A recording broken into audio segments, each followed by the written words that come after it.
Bienvenue pour cette visite de l'Ayrac, village de 3781 habitants d'après l'INSEE, dont la population est en progression constante, situé sur un plateau dominant la plaine du Gers et de la Garonne. Cette vidéo présente les différents bâtiments, notamment la mairie, la place Jean Jaurès, la place de l'ancien Mercat, la place Accornière de forme triangulaire, remarquable avec une fontaine moderne d'installation plus récente. Les vestiges des remparts avec une tour échauguette, la tour clocher-porche construite après la destruction de l'église Saint-Cernin au moment de la Révolution française de 1789. L'école élémentaire qui vient de retrouver son infrastructure initiale type école Jules Ferry après destruction de son préau en béton. Sa fréquentation est en constante augmentation et rencontre de l'attrait l'Ayraquais. Cette année, la création de 2 nouvelles classes a complété l'ensemble scolaire. L'église Saint-Martin a un style romano-byzantin et a été restaurée au XXe siècle après réaménagement de sa coupole. En 2021, elle fut embellie par une restauration complète des modillons. Le prieuré, devenu propriété des frères assomptionnistes, avec une restauration complète de la cour intérieure, avec au centre la statue du père d'Alzon, fondateur de cette confrérie. Le centre sportif, avec le gymnase destiné au basket, est aménagé grâce à l'action de l'agglomération d'Agen, qui assure son entretien et vient d'améliorer sa couverture extérieure. Le stade José Pénétro, sur lequel nous allons revenir dans la dernière partie de cette vidéo. Enfin, le pont sur le Gers et le moulin du Gers, avec sa retenue utile pour la production d'électricité.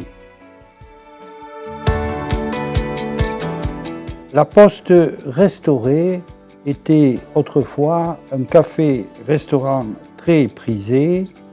Elle occupe encore une place emblématique dans l'Ayrac. Ces images montrent l'état de la maison dite Maison Libéros au début des travaux qui consistaient à une complète rénovation au niveau de son rez-de-chaussée et de l'étage. La maison de santé, dont les travaux ont débuté en janvier 2021, vient de s'achever en décembre 2022. Ces photos présentent le bâtiment entièrement rénové, intérieur, extérieur, prêt à accueillir 2 professionnels de santé. La recherche intensive pratiquée permet d'espérer d'accueillir un premier médecin prochainement. On montre ici les problèmes posés par la traversée de la Nationale 21, en particulier liés au nombre croissant d'élèves qui la traversent chaque jour. Le nombre de 200 élèves étant souvent dépassé. Notre objectif est, d'une part, de supprimer définitivement cette traversée et d'autre part, d'organiser plusieurs services dans la nouvelle salle à manger du rez-de-chaussée à l'intérieur du bâtiment de garage normand réaménagé. Bien sûr, au moment de la pause méridienne, la circulation sera complètement interrompu dans la rue des écoles. Les repas servis seront préparés dans les cuisines du restaurant scolaire de l'école maternelle et transportés avec une liaison chaude et introduits par la rue Salengro.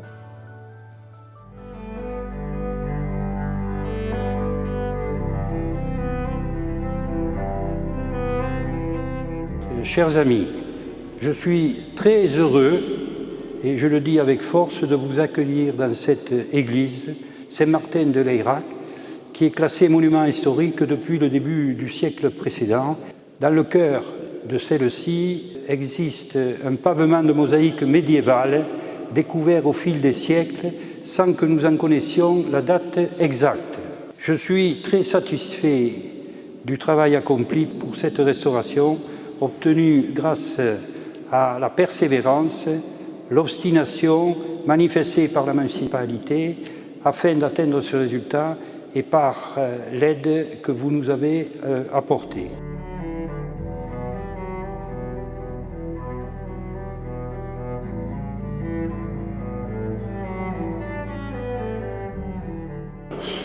En tout cas, je vois que la communauté de Layrac est sous la protection de Samson, et je pense que c'est une bonne chose puisqu'il y a quand même une force considérable, et je comprends que le maire se soit fait pousser les cheveux pour garder cette force, et je reconnais que c'est presque sainte tresse qu'il a tressé pour parvenir à cette réalisation, puisqu'il a obtenu des subventions de l'État, de la région, du département, de l'agglo et de la commune. Donc voilà, au moins 5 tresses pour parvenir à la force du poignet d'arriver à cette réalisation.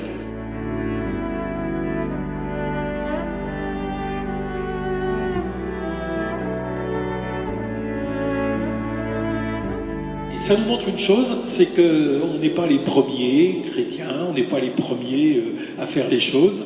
Avant nous, il y a des siècles d'histoire, il y a des gens qui ont travaillé de leurs mains pour embellir ce lieu.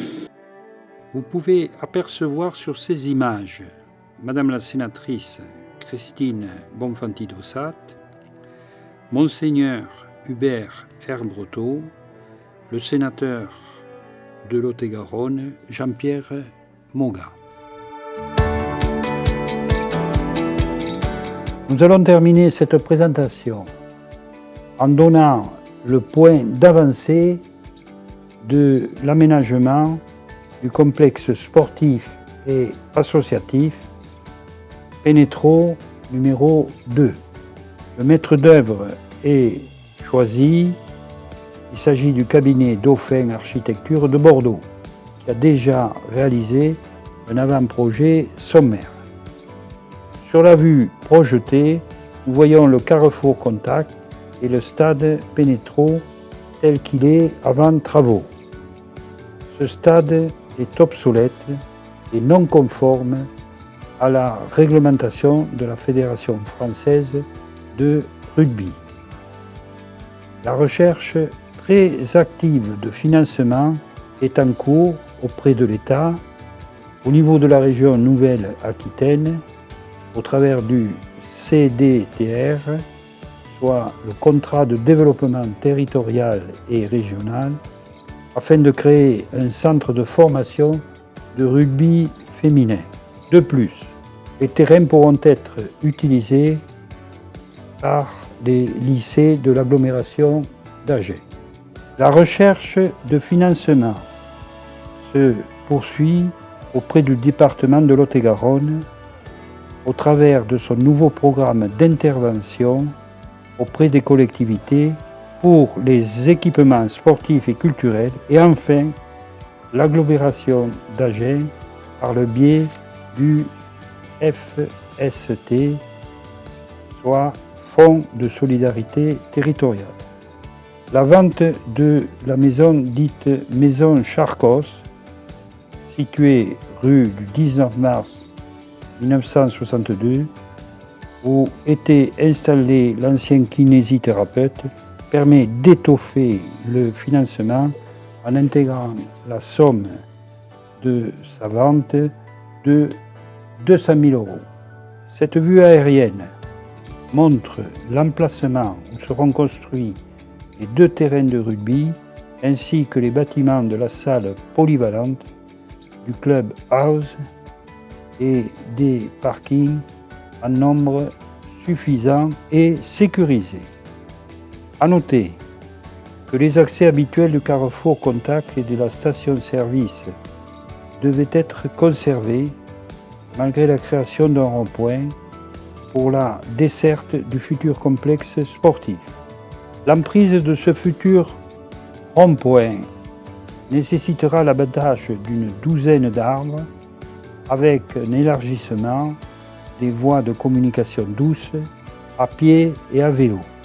Au terme de cette visio en plusieurs parties, la vue du ciel de la RN 21, telle que l'on vient de la présenter, montre ce que deviendra l'entrée sud de l'EIRAC, qui est notre projet majeur de ce mandat.